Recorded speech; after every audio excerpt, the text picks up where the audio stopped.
ಎಲ್ರಿಗೂ ನಮಸ್ಕಾರ.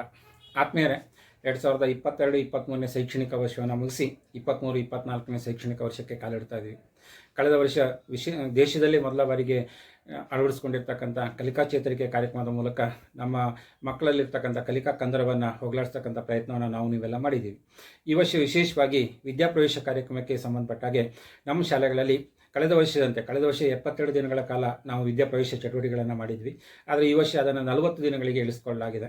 ಕಾರಣ ಏನು ಅಂತಂದರೆ, ಆ 72 ದಿನಗಳಲ್ಲಿ ಇರ್ತಕ್ಕಂಥ ಚಟುವಟಿಕೆಗಳನ್ನು ಮಗು ಕಲಿಕಾ ಪ್ರಕ್ರಿಯೆಯಲ್ಲಿ ಇಡೀ ವರ್ಷದಲ್ಲಿ ಅಂತರ್ಗತ ಮಾಡುವಂಥ ಪ್ರಯತ್ನವನ್ನು ಮಾಡಿರೋದ್ರಿಂದ, ಜೊತೆಗೆ ಅದರಲ್ಲಿ ತುಂಬ ಪುನರಾವರ್ತನೆ ಇದ್ದಿದ್ದರಿಂದ ಅವುಗಳನ್ನು ಕಡಿಮೆ ಮಾಡುವಂಥ ಪ್ರಯತ್ನವನ್ನು ಮಾಡಿದ್ವಿ. ಹಾಗಾಗಿ ನಮ್ಮ ಶಾಲೆಗಳಲ್ಲಿ ಶಾಲೆ ಪ್ರಾರಂಭ ಆದ ದಿನದಿಂದ 40 ದಿನಗಳವರೆಗೆ ಈ ಒಂದು ಕಾರ್ಯಚಟುವಟಿಕೆಗಳು ನಡೀತವೆ. ತಮಗೆಲ್ಲ ಗೊತ್ತಿದೆ, ಕಳೆದ ವರ್ಷ ಶಿಕ್ಷಕರ ಕೈಪಿಡಿಯನ್ನು ಸಮಗ್ರವಾಗಿರ್ತಕ್ಕಂಥ ಶಿಕ್ಷಕರ ಕೈಪಿಡಿಯನ್ನು ತಲುಪಿಸಲಾಗಿತ್ತು. ಅದೇ ಶಿಕ್ಷಕರ ಕೈಪಿಡಿಯನ್ನು ಆಧರಿಸಿ ಈ ವರ್ಷದ ಚಟುವಟಿಕೆಗಳು ನಡೀತವೆ. ಅಲ್ಲಿ ಏನು 72 ದಿನಗಳಲ್ಲಿ ನಡೀತಾ ಇತ್ತು ಚಟುವಟಿಕೆ, ಅದನ್ನು 40 ದಿನಕ್ಕೆ ಇಳಿಸಿರೋದನ್ನು ಬಿಟ್ಟರೆ ಹೆಚ್ಚಿನ ಬದಲಾವಣೆಗಳು ಇಲ್ಲ.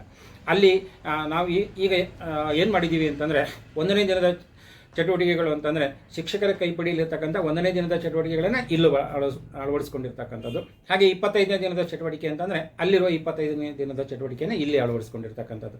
ಹಾಗಾಗಿ ಶಿಕ್ಷಕರಿಗೆ ಅಷ್ಟು ಗೊಂದಲ ಆಗಲಿಕ್ಕಿಲ್ಲ ಅಂತ ಅಂದ್ಕೊಂಡಿದ್ದೀವಿ.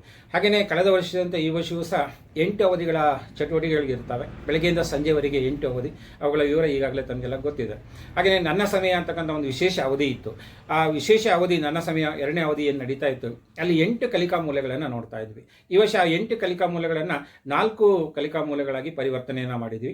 ಅಂದರೆ 2 ಕಲಿಕಾ ಮೂಲೆಗಳನ್ನು ಒಟ್ಟು ಸೇರಿಸ್ತಕ್ಕಂಥ ಪ್ರಯತ್ನ ಮಾಡಿರೋದ್ರಿಂದ ಶಿಕ್ಷಕರಿಗೆ ಅಷ್ಟರ ಮಟ್ಟಿಗೆ ಹೊರೆ ಕಡಿಮೆ ಆಗ್ಬೋದು, ಅಥವಾ ತರಗತಿಯ ಪ್ರದೇಶವನ್ನು ಏನು ಕಲಿಕೆಗೆ ಬಳಸ್ಕೊಳ್ತಕ್ಕಂಥ ಜಾಗ ಏನಿದೆ ಅದನ್ನು ಸದ್ವಿನಿಯೋಗ ಮಾಡ್ಕೊಳ್ಳಿಕ್ಕೆ ಅನುಕೂಲ ಆಗುತ್ತೆ. ಆದಮೇಲೆ 40 ದಿನ ಆದಮೇಲೆ ಕೊನೆಯಲ್ಲಿ ಒಂದು ಮೌಲ್ಯಮಾಪನ ಪ್ರಕ್ರಿಯೆಗೆ ಅವಕಾಶ ಮಾಡಿಕೊಡಲಾಗಿದೆ. ಕಳೆದ ವರ್ಷದಂತೆ 3 ಸಾರಿ ಮೌಲ್ಯಮಾಪನ ಮಾಡ್ತಾ ಇದ್ವಿ. ಈ ಸರಿ ಅದನ್ನು ಒಂದೇ ಸಾರಿಗೆ ಇಳಿಸಲಾಗಿದೆ. ಅದರ ಜೊತೆಗೆ ಪ್ರತಿ ವಾರ ಅಂದರೆ 5 ದಿನಗಳ ಕಾಲ ಚಟುವಟಿಕೆಗಳು ನಡೀತವೆ.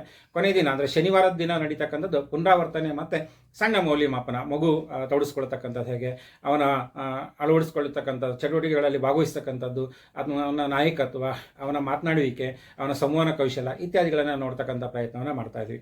ಒಟ್ಟಾರೆ ಈ ಒಂದು 40 ದಿನಗಳ ವಿದ್ಯಾಪ್ರವೇಶ ಕಾರ್ಯಕ್ರಮವನ್ನು ನಮ್ಮ ತರಗತಿಗಳಲ್ಲಿ ಯಶಸ್ವಿಯಾಗಿ ಅಳವಡಿಸ್ಕೊಳ್ತಕ್ಕಂಥ ಮೂಲಕ ನಮ್ಮ ಏನು ಮಗು ಅಂಗನವಾಡಿಯಿಂದ ಬಂದಿರತಕ್ಕಂಥದ್ದು ಇರ್ಬೋದು, ಅಥವಾ ಬಾಲವಾಟಿಕದಿಂದ ಬಂದಿರತಕ್ಕಂಥದ್ದು ಇರ್ಬೋದು, ಅಥವಾ ಪೂರ್ವ ಪ್ರಾಥಮಿಕ ಶಿಕ್ಷಣವನ್ನು ಪಡೆದು ಈಚೆಗೆ ಬಂದಿರತಕ್ಕಂಥದ್ದು ಇರ್ಬೋದು, ಆ ಮಗುವನ್ನು ತರಗತಿಗಳಿಗೆ ಭೌತಿಕವಾಗಿ, ಭಾವನಾತ್ಮಕವಾಗಿ, ಜೊತೆಗೆ ಸಾಮಾಜಿಕವಾಗಿ ಹೊಂದಿಸ್ತಕ್ಕಂಥ ಕೆಲಸವನ್ನು ನೀವು ಸೇರಿ ಮಾಡೋಣ ಅಂತ ಹೇಳ್ತಾ ಎಲ್ರಿಗೂ ನಮಸ್ಕಾರ, ಧನ್ಯವಾದಗಳು.